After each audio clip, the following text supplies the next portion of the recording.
एक बार प्रेम से बोलिए श्री सद्गुरु भगवान की, बोलिए भक्त भगवान की। शीर्षक अच्छे लोग दुखी क्यों रहते हैं। अच्छे लोगों के साथ बुरा क्यों होता है। कभी कभी साधक लोग विचार करते हैं कि हम इतना अच्छा काम करते हैं, भगवान की पूजा करते हैं, भगवान का पाठ करते हैं, सत्संग में जाते हैं, हम अच्छे काम करते हैं, भगवान की भक्ति करते हैं, फिर हमारे साथ बुरा क्यों होता है। अक्सर लोगों के मन में यह जिज्ञासा होती है। तो ध्यान से एक कहानी के माध्यम से आप लोग समझने की कोशिश करें।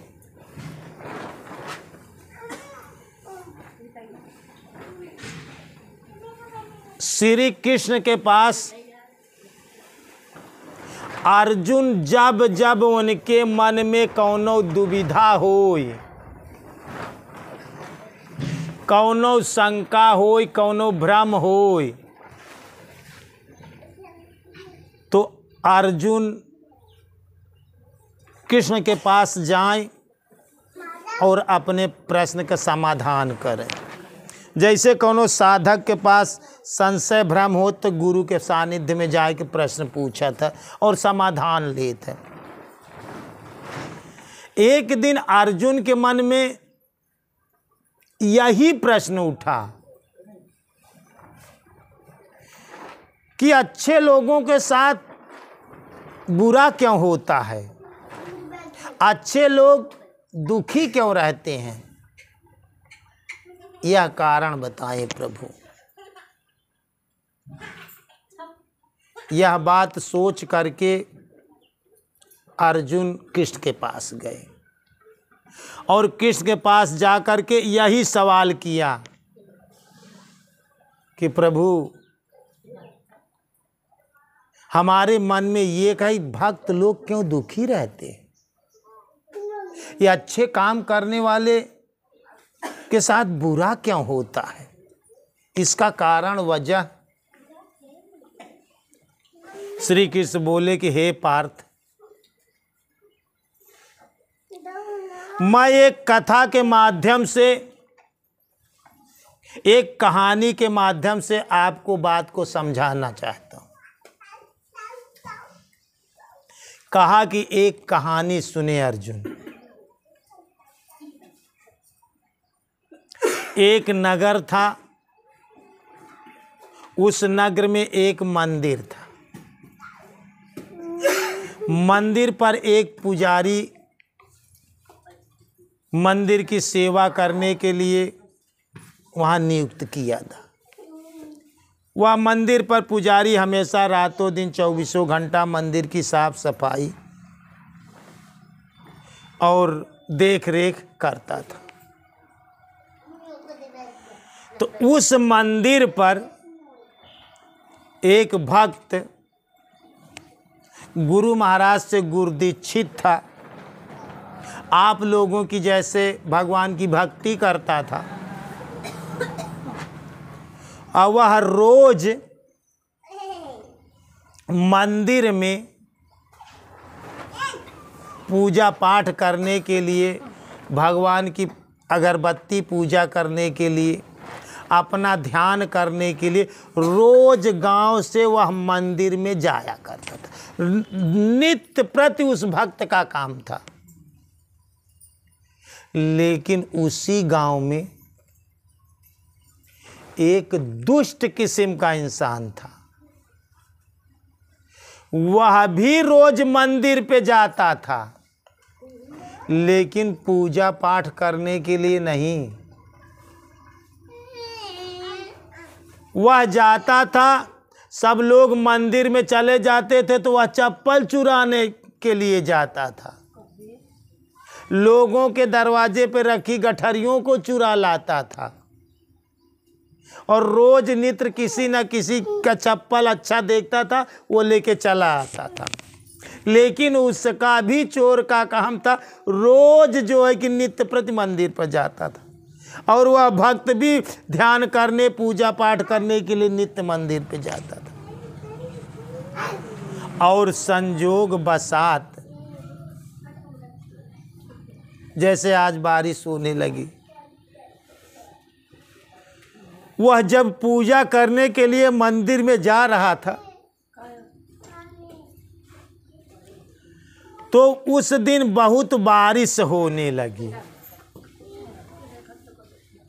इतनी बारिश होने लगी, बारिश बंद ही नहीं हो रही थी,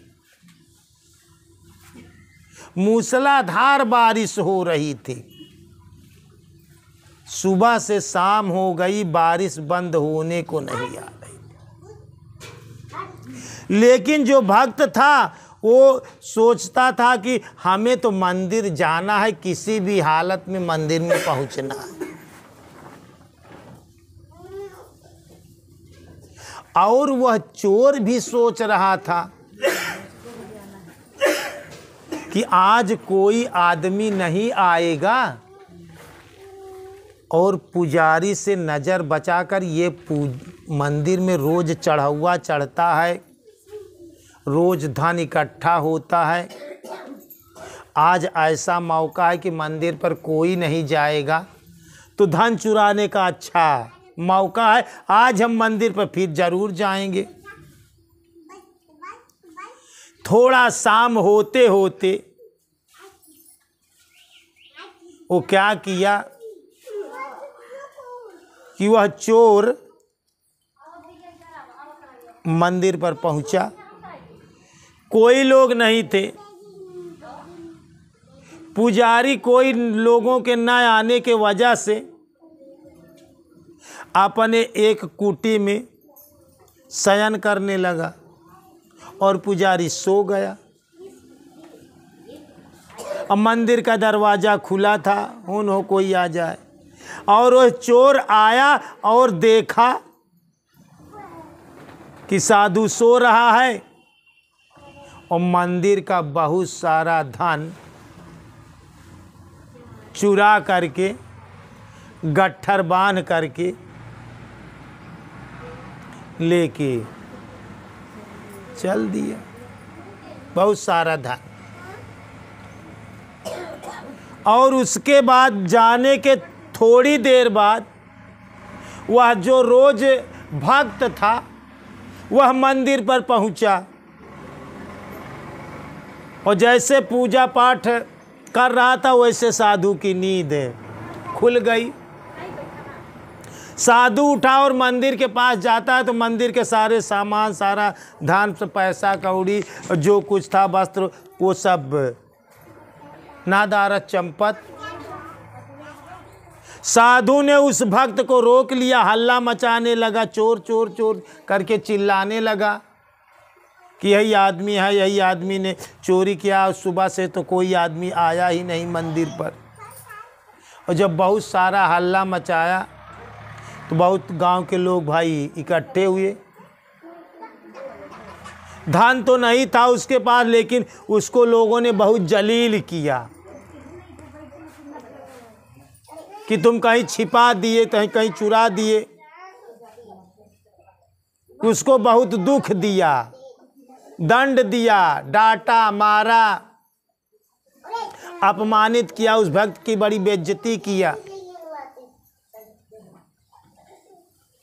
लेकिन अब वो करता क्या भक्त, डांट मार और बेइज्जती सह करके वह मंदिर से किसी तरह से मार पीट बेइज्जती सहने पर वो अपने घर की तरफ लौटा। जब लौटा तो एक तालाब पर यह विश्राम कर रहा था चोर। वो सारे सामान गठरी लिए विश्राम कर रहा था। इसको देख करके वो ठठा करके हंसा और कहा कि आज तो मंदिर से बहुत सारा धन हमको मिला है। आज ईश्वर हमें बहुत मेहरबान हुए हैं। उसको देखकर ये बोली ठबोली करने लगा चोर। वो भक्त को बहुत ठेस लगी, लेकिन करता क्या, बहुत क्रोध आया कि चोरी किसी दूसरे ने की, इल्जाम हमारे ऊपर लगा, हमें अपमानित होना पड़ा, हमारे ऊपर मार भी पड़ी। वो गुस्सा में आया, क्रोध में आया और अपने घर पहुंचा। अपने घर में जो भगवान की प्रतिमा थी, जो मूर्ति थी, जो पूजा पाठ की सारी प्रतिमाएं थी, वो क्रोध में आया और क्या किया, उसे ले जा कर के फेंक दिया। कभी कभी साधक के मन में होता है जब इनसे कुछ फायदा नहीं है, पूजा पाठ कहते क्या करें, जब भगवान विषम परिस्थिति पड़ती है तो भगवान की प्रतिमा पर भी क्रोधित होता। वो कभी कभी गुस्से में आकर के मूर्ति को ले जाकर गंगा जी में बहा देता है और कहा कि हम पूजा पाठ नहीं करेंगे, जो है कि जब पूजा पाठ करने में हमें बेइज्जती, दुख, अपमान, मार सहना पड़ता, क्या जरूर। ये दुष्ट जो है कि चोरी करता था, रोज़ चोरी करने जाता था, सारा धन भी ले लिया और मौज से आराम से रह रहा है, और लेकिन जो है कि हमें देखो कितना दुख भोगना पड़ रहा है। सारी प्रतिमा, सारी मूर्ति को क्या किया, उसने ले जा कर के घर की सारी भगवान की मूर्ति को गंगा जी में फेंक दिया। कहा अब आज के बाद हम जो है कि पूजा पाठ नहीं करेंगे। और कुछ समय के बाद दोनों की मृत्यु हो गई। वो चोर भी मरा और वो जो सज्जन इंसान भक्त था वो उसकी भी मृत्यु हो गई। और ये दोनों आत्माएं यमराज के पास पहुंची। जब यमराज के पास पहुंची तो यमराज जो है कि देखते हैं तो वहाँ ये सज्जन आदमी, भक्त आदमी, और सामने जो है कि वह दुष्ट चोर भी दिखाई पड़ा। तो वह भक्त पूछने लगा कि हे यमराज देवता, हे यमराज देवता, ये आप बताएं कि भक्त लोगों को क्यों कष्ट मिलता है, भक्त लोग क्यों दुखी होते हैं। और यह दुष्ट चप्पल चुराता था मंदिर में, सारे धन को ले गया और सुख मौज से जो है कि आनंदित से जीवन जी रहा था। और उसी रात, जिस रात हम वहाँ से मारे पीटे गए थे और बारिश हो रही थी, बारिश से छटक करके उसी रात हमारे पैर भी टूट गया था, हमें इतना दुख भोगना पड़ा। यमराज बोले कि हे भक्त, उस दिन तेरी मौत लिखी थी, लेकिन तेरे इतने अच्छे पूर्ण कर्म थे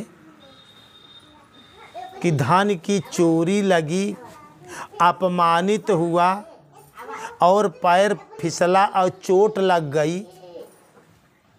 उस दिन तेरे पुण्यों का कर्म है, नहीं तो तेरी उस दिन छटकने के बाद, पैर फिसलने के बाद तेरी मृत्यु हो जाती। अच्छा था कि तेरे पुण्य कर्म थे, इसीलिए उस संचित कर्म से तू बच गया। और इस चोर को जिस दिन धन की पुटरी मंदिर से चुरा लाया था, उसी दिन इसको राजयोग लिखा था, उसी दिन इसको राज सिंहासन लिखा था। लेकिन ये चोर चप्पल चुराता था, गलत कर्मों को करता था, चोरी करते करते इसके सारे पूर्ण क्षीण हो गए। मात्र वो राजयोग के बदले में एक छोटी सी मंदिर की, भगवान की कमाई का छोटा सा धन, एक पुटली इसको धन की मिली। नहीं तो इस राजगद्दी इसको मिलनी थी उस दिन। कहा भगवान यमराज ने बताया कि हे भक्त, भगवान के यहाँ देर होती है और अंधेर नहीं होती है। भक्त लोग को ऐसा देखने में लगता है कि भक्त दुखी हैं। कबीर साहेब ने कहा कि कहे कबीर एक बुद्धि बिचारी, बालक दुखी दुखी महतारी। अगर लड़के को दुख हो जाता है तो महतारी दुखी होती है। इसलिए यमराज ने कहा कि ये भक्त, तुमको दुख होगा तो भगवान को दुख जाता है। इसलिए भगवान अपने भक्तों को दुख देना नहीं चाहते हैं, लेकिन उसके कुछ ऐसे कर्म होते हैं।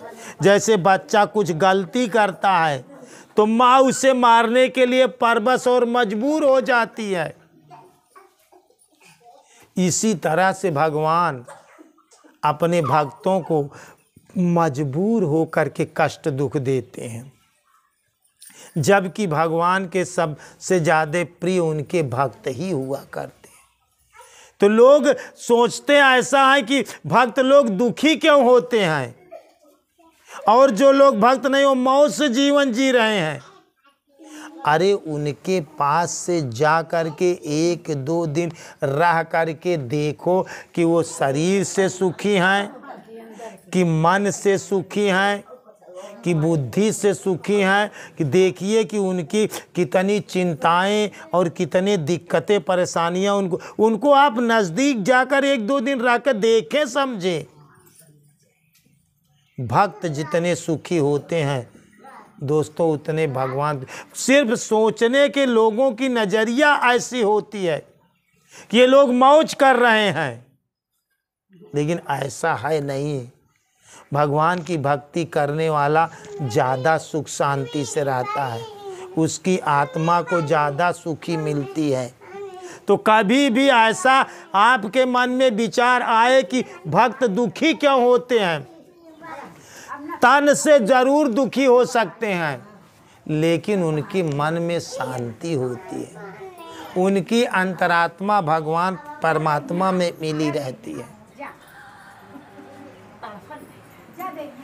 उनके अंदर की तपन बुझी रहती है।